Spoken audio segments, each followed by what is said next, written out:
This is the Naked Health Warriors podcast, where we strip back our health the way nature intended. Presenting author and personal motivator Harriet Worth, bringing you the latest health discoveries from experts in their field so you can live a healthy, happy life where you love your body. Discover more at www.harrietworth.com.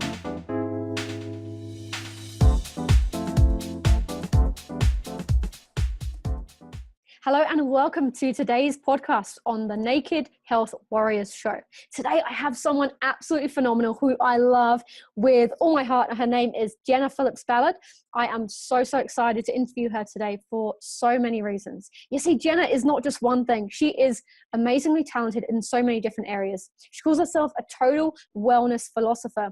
I have seen so many talents from this woman. I have seen her wanting to help so many different people. If you're a woman who wants to create change for yourself, change for others, and really contribute to the planet, Jenna is a person to listen to. Today, she's going to be giving us so many tips on health and wellness and how to live your very best life. Over to you, Jenna. Let us know a little bit about yourself.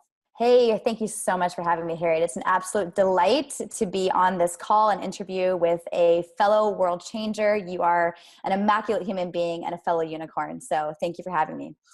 To all of you listening and who maybe you don't know who I am or you've never heard of me, welcome. Thank you so much for tuning in. It's just a pleasure to connect with as many people as possible.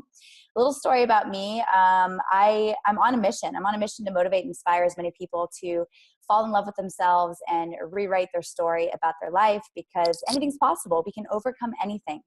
And I have a little bit of a story, and I don't want to like dive in too deep because this is like it's quite the rabbit hole. So I got so much stuff to tell you, but I mean, I can talk about my accident that I overcame, big diagnosis with diabetes, depression. I mean, I've overcome quite a lot in my life. So where do you want me to start, Harriet? Really good question. Jenna, I would love for you to start with exactly what you're doing right now. Like, one question that really springs to mind is, what is the most exciting thing that's going on for you in your health and wellness industry business right now? What I would say I'm most excited about in my health and wellness business right now is that I've really elevated my my program for a lot of my clients. And for the longest time, I mean, I've been in this industry for about 10 years. I started off as a personal trainer when I was 23. I'm now 33. And my first private client was Ben Stiller, which was really cool and quite a journey. But I was hired to be his personal trainer. So it was all about fitness, and then some more fitness, and then some more fitness. But I realized very soon after we began working together that I was more than just a personal trainer for him. I was his life coach. I was his guide. I supported him in being balanced and relaxed, because I'm also a Reiki practitioner. I do a lot of energy healing as well. So, for a while I was kind of trying to fit in this mold of personal trainer, but I was like, I'm so much more than that. So I really expanded my profession. And then I was like, I think I'm going to call myself a total wellness philosopher, because, no one else had that title, and I like to make up my own rules. So I'm really excited to actually have something that's available to people more than just wellness, but I also guide people along the path of how to have a really healthy and responsible relationship. It's all about communication and also discovering what their purpose is, because I believe that there is a budding leader within all of us. And, I take my clients through the full scope of self and health and relationship or romance, and also purpose. So people really truly discover who they're meant to be and how they get to get their message out to the world. Absolutely love it. I love the budding metaphor. You see, we are all literally like these buds that are ready to bloom, and it's all about really cultivating exactly what we need at the exact right time to create our very best lives. Awesome. I love it. I would love to hear, we all have this rise to success. We all have a place where we came from that almost serve us to who we are right now. I would love to hear a little bit about your story, about what encouraged you to become a personal trainer, what made you the person who wants to give and give and give and create amazing humans. Well, I would say that my mission or my journey began when I was 17 years old. At the time, I was a senior in high school. So I had about a semester left, and then I was going to move on to becoming an adult and going off to college and figuring life out. But at that time, I remember I was experiencing a lot of depression. I wasn't being very active. I was eating food that just tasted good. I wasn't eating really for wellness. And so I didn't really understand the connection between how we treat our bodies and how we ultimately feel. So I remember being really depressed and kind of trying to figure out what my overall purpose was. Like I knew that I was supposed to be a leader of some kind, but had no clue what I was supposed to be a leader of. And I was actually in a head trauma accident that put me into a coma. I was immediately unconscious. I fell 14 feet out of the second story of a barn. I was decorating, cleaning, and I was going to have a huge party at this barn. And it was going to be the biggest party of the year. And I completely plummeted to the ground, which was cement, landed on my head in a coma. And the doctors told my parents that I wasn't going to wake up anytime soon. So they prepared my parents for that, for, be ready for her to not wake up. And when she does wake up, she'll never be the same. So I wound up waking up the next day, and that was a total miracle. And I remember when I woke up, I just remember slides of time. So bits and pieces. I really wasn't really present, and I had no short-term memory. I lost the majority of my vocabulary. So I had to basically relearn how to read and write and communicate, put my thoughts into words. And that was a very humbling experience for me, because at one point those were my strengths. So then they became my weaknesses. And when I was in the hospital, I was also diagnosed with type 1 diabetes, and I had no idea that I had it. So not only did I have to relearn how to be a human, a functioning human with an intellect and an expansive vocabulary and memory at the very least, but I also had to learn what it meant to be diabetic, which was, I knew nothing about it. So I got very clear very quickly that how we treat our bodies ultimately dictates the direction of our life.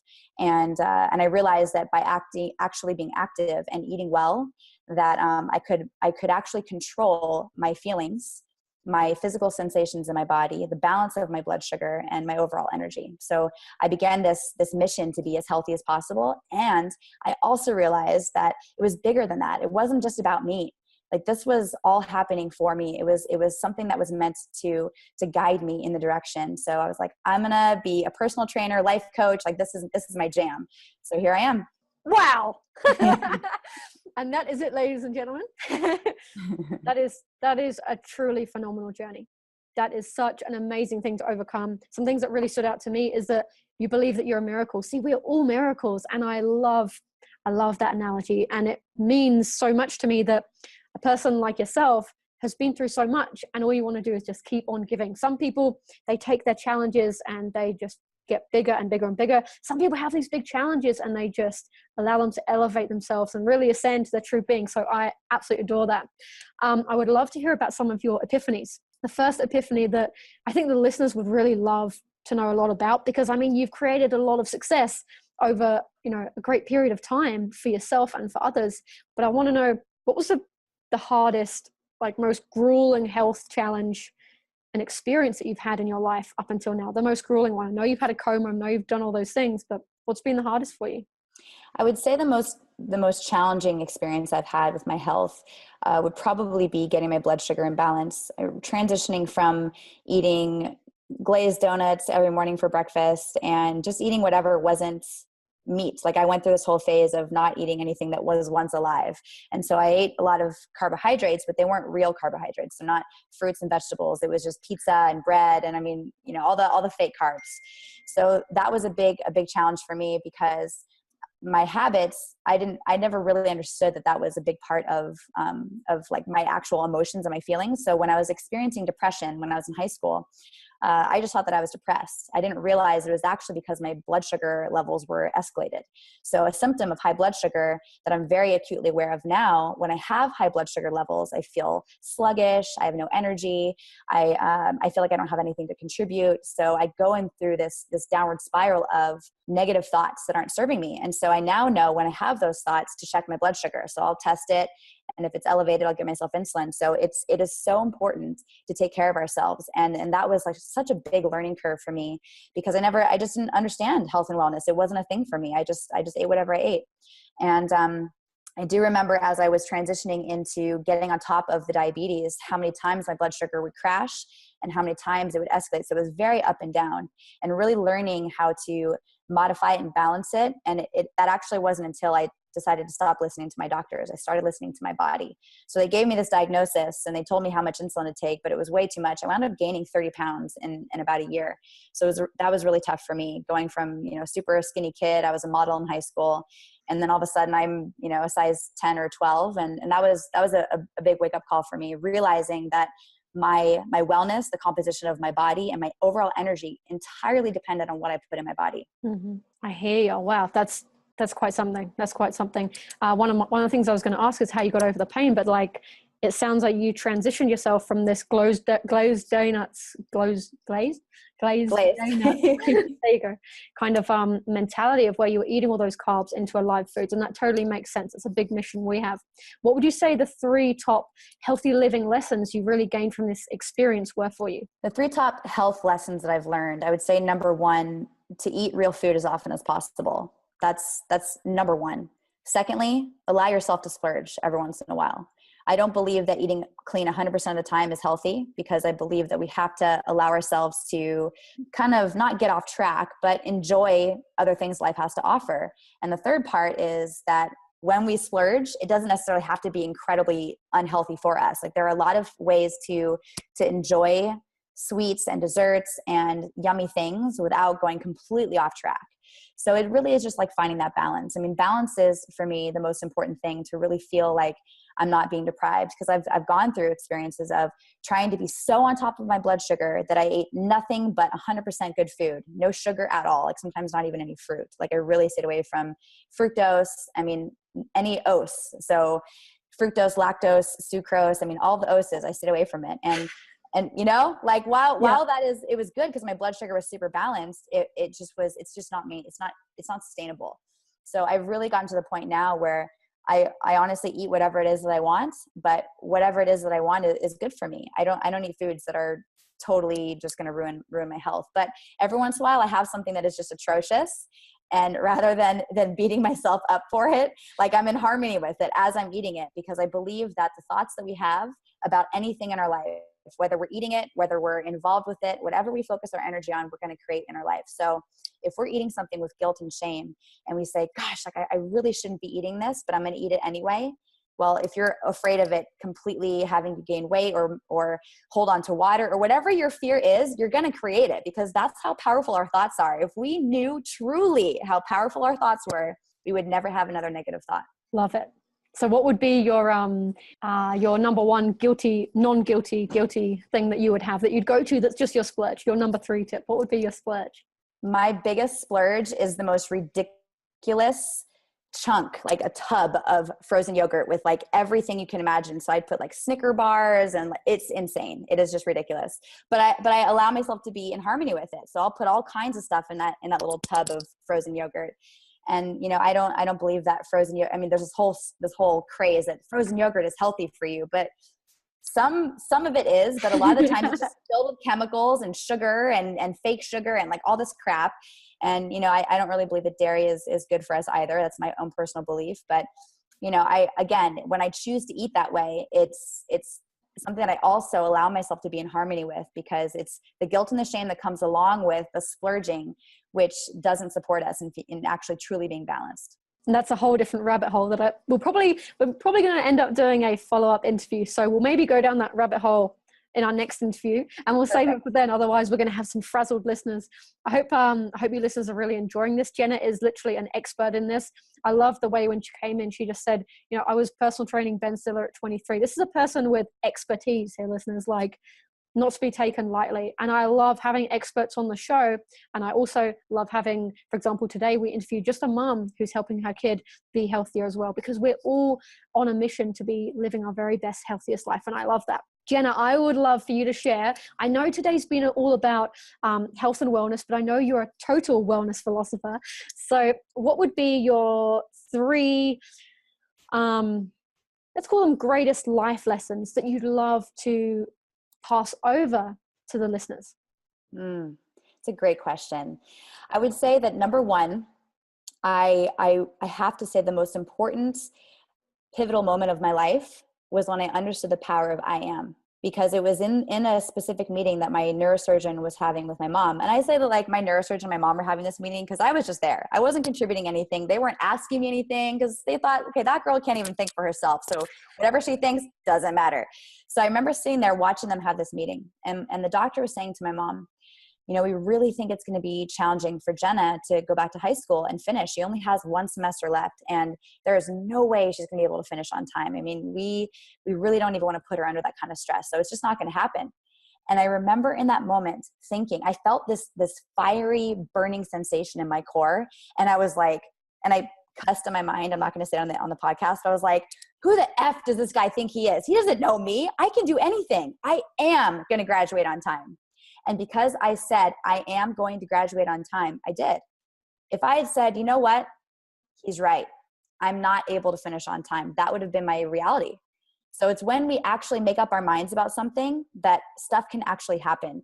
And I have a pretty good feeling that a lot of you who are listening have had the experience of thinking about somebody and then they call you or they text you or they just kind of show up. Like you think about something and then it shows up for you, because that's how powerful we are. So really getting connected to the power of our intention, the power of our mind, and the power of the statement, I am, followed by anything. Because whatever we say after those words, it's going to be true. Even if you say I'm fat, that's going to be something that you're going to live every single day. So allowing ourselves to really follow with, I am beautiful. I am powerful. I am possible. I am unstoppable. I am on a mission. Whatever it is that you want to say after I am, it becomes your life. So that's the first one. That's the first most important thing. Secondly is I went through this phase of trying to please everybody, and it was killing me. I mean, it not literally, but figuratively, it was killing me. I mean, it really was having me live my life at a much lower level. I realized that I was playing small, and because I was trying to please everyone else around me, I wasn't putting myself first. And it's so important to put yourself, your health, your wellness, and your own personal self-love first, because if we don't put ourselves first, then we've got nothing else to give. It's kind of like putting on the oxygen mask on yourself first, and then whoever's next to you. Like, it's so important to live through that metaphor and that philosophy. So I believe that anything is possible, anything except for pleasing everyone. So I've just given up on even trying to do that. So I really just make sure that I'm living my truths and I stand by my truths. And, people are either going to abide by it, follow it, love it, hate it, whatever. But honestly, at the end of the day, none of that matters. All that truly matters is that I be my authentic self for me, because I'm a unicorn and so are you. And thirdly, so I got a third one coming up. Probably to really complete me, not to say that I wasn't complete before, because we're all whole, complete beings, but really understanding that true love does exist, that true magical fairy tale love is available for anyone. And I used to believe that was just something that only existed in movies. And I was always looking for my man, trying to find him. And I was on this mission to find my guy. But what that did was it took away the opportunity for a man, a true man, to find me and discover me and sweep me off my feet. So it wasn't until I shifted my energy and switched into, I'm going to receive the man of my dreams. He's going to find me and sweep me off my feet. And that actually happened. So I'm now married to the love of my life because he found me, he swept me off my feet, he pursued me. And it's just such a beautiful thing to be a woman and to be in my feminine. And so I really take a stand for other women. I work with a lot of women who are trying to find their guy, but they never do because they're actually looking for him. So they take away this whole masculine journey. I mean, men are meant to be hunters and gatherers. And when we take on that role, we are literally emasculating the men around us. So that's something that I also work on. And that's my third one. Holy, amazing, wonderful, beautiful. Jenna, you're amazing. So we got number one was the I am. Ladies, gents, having an I am statement, whether it's I am strong, I am beautiful, I can do this, because every single day we need to wake up and tell ourselves that I am. And I freaking love that. It's amazing. Second, pleasing everyone. When you come from a place when you're trying to please everyone, I get it. It's like you're trying to fill everyone else up, and you end up this person with an empty cup with nothing to give to yourself. And that's just not a place to come from. And number two, that true love exists. That's beautiful. I love it. Everyone who is listening, true love, it does exist. And if you're not looking for magic, you'll never find it. You need to believe in magic, just like believing in fairies, believing in Santa, believing in the tooth fairy. It's like believing in yourself. If you can believe in yourself, you can believe that true love exists, and you can believe in magic. I freaking love it. Amazing. You rock. Next question. If you could go back 20 years in time, what would you tell your old self? What would you tell them? What gift, what message, what thing would you tell them to change? What would it be? 20 years ago, I was 13. And that was a really, really tough time for me because I changed schools. And I just had a really tough time adjusting, and I was bullied, I was teased, I never felt accepted. And at the time, I made up this story that I wasn't cool enough, I wasn't pretty enough, I wasn't funny enough, I wasn't fill in the blank enough. I mean, that was just a story that I really started to create around my 12 and 13-year-old self. And I just remember how limiting that felt, and how challenging that was for me at that time. I mean, that's a really tough age for anyone, you know, when we're trying to discover who we are and trying to figure out what it really means to be unique. And really, I think when we're at that age, we all just want to be accepted, and we all want to feel loved. And I didn't feel accepted or loved. So what I would say to my 13-year-old self is, Jenna, leaders are not meant to blend with the masses. There is a reason why you stick out. There's a reason why you're not blending. It's because you really are incredibly special and unique, and you're not supposed to be like anyone else. So I really believe that we're not meant to fit in. We're not meant to blend. And it's only in the times where we actually try to fit in that we don't fit in, because we're not being our authentic selves.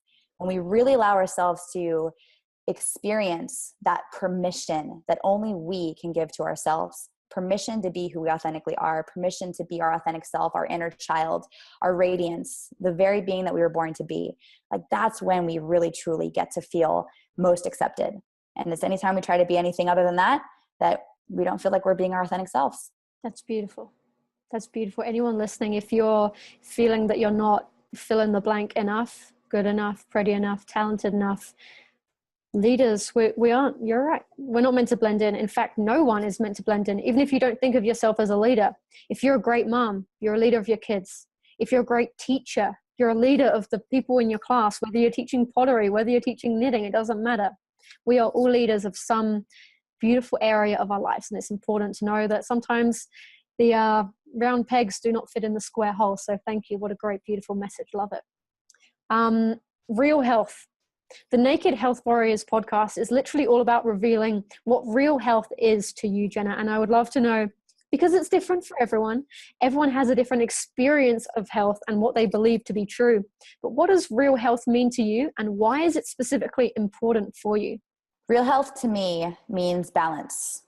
It doesn't mean anything dogmatic. You know, I've gone through phases of my life where I've been raw vegan, vegetarian, paleo. I even did this crazy diet where I ate 80% fat and 20% protein and no carbohydrates at all. That means not even kale. I wasn't even allowed to eat kale. And this was like this whole ketogenic diet that these doctors believed I was going to completely get off of my insulin.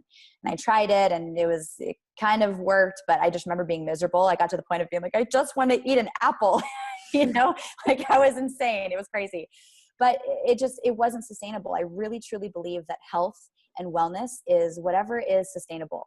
Really allowing ourselves to experience balance. So, you know, you'll look online and you'll see a study that was done that shows that being vegan will cause cancer. You'll read another study that says eating soy will cause cancer. Another study that will say if you eat dairy, you're gonna get cancer. I mean, there are so many different sides to every imaginable study that you could possibly imagine, and it really comes down to whatever is in alignment with you. Because I also believe that if we believe that eating meat is going to cause cancer, that's going to happen. If we believe that eating dairy is going to cause cancer, it's going to happen. Anything that we believe is actually going to materialize in our bodies. So I think it's really important to never make anybody wrong. I know people who are 100% vegan, and I celebrate them for their belief, their journey, and what they're up to, providing that they are experiencing balance and they're getting the right amount of proteins by combining food. I mean, it's a whole thing. You really have to educate yourself to know what you're getting yourself into. And if you eat meat, make sure that you know where the source is. Like, where are you getting your meat? Where is it coming from? You know? So not all meat is created equally. And I think that there's not a single lifestyle that is better than the other. It just really comes down to whatever it is that you believe. And of course, I stand for people in my life and myself and everyone that is listening to this to really just make the best choices. Like, listen to your body. Don't ignore what your body is craving. Don't ignore what your body is asking for. And it's when we get disconnected from our bodies and we try to fit, be this square fitting into like a peg hole, that we don't experience balance and we don't experience grace in our life. So allowing ourselves to experience grace and balance and ease, the down flow stream, I'm all about it. Love it. Amazing. So Jenna's main philosophy is to believe whatever you believe to be true about yourself, and allow your body to have that experience of yourself. And if you're eating meat, know where it comes from. And obviously, whatever is working for you, keep it working for you. It doesn't matter if you're vegan, vegetarian, paleo, eating meat, doing this, doing that. If it works for you, it works for you. And obviously, I love the fact that even though there's something that you may not believe in, if it's working for someone else, you respect that. And I love that. It's so easy in the society to pick out someone else's flaws. If you're allowing yourself to see the beauty in everyone else's individual choices, that's going to radiate back to you. Life and the world and the universe is a mirror. So that's perfect. I love it. Time for the signature question. Jenna, I don't know if you're ready for this. Your brain might fall off and we could be here for the rest of the week on this podcast. However, we're all about shifting paradigms and helping the next generation to shift the paradigm of health. What do you believe is going to be one of the sole key things that is going to aid in shifting the paradigm and allowing our future generation to have a higher quality level of health in their lives? Shopping locally, truly. I mean, it's so interesting because people will say like, oh, going to farmer's market is so inconvenient. But I live in Los Angeles. There's a farmer's market every single day. And we make time for what's important to us. So it's all about shifting our priorities. And I believe that we as human beings, it's our moral responsibility to support our local farmers and our local businesses, because it's like when we give our money to these massive corporations, they really don't care about what they're doing to the environment. So we vote with our dollars. If we're giving our money to massive corporations, we have no idea what their legal limits are, what their barriers are, because a lot of times those are completely overlooked, crossed over, and not even considered. So I see a lot of underground, undercover videos of these massive corporations, especially like big farmers. Like the big farming it's killing our planet. You know, like I eat meat every once in a while, but I always do my best to eat meat from a local source, right? I want to know where it's coming from, because, you know, it's so interesting how we as a people, we think that global warming is like this big, huge issue, and it's all because of pollution from the cars and you know, like chemicals and a lot of the factories that are using a lot of things that are not safe, like they're toxic, and it's going into our water and it's going into our soil and all those things. And yes, those are happening every single second of every single day. However, something that a lot of people never consider or don't even know about, because I didn't know about this until I watched the documentary called Cowspiracy. And it talks about how these big, huge, gigantic, massive farms are really actually the problem that we're experiencing with global warming. I mean, all the methane that is produced from these cows, and like the amount of toxic waste that goes into our water, and the amount of water that it needs to keep these cows alive and water the grass that they eat or don't eat or whatever grains they eat. I mean, honestly, the amount of food that we have to feed these cattle in order to keep them alive, that could wipe out starvation all over the planet instantly. It takes so much land, it takes so much natural resource to actually keep these cows alive. And you know, like, again, I think that it's just about being aware. Shop locally, make sure that you are operating on a smaller scale, on a lower level that is more in alignment with how our food is supposed to be in its most natural state. It's so important to also be connected to everything that we're buying.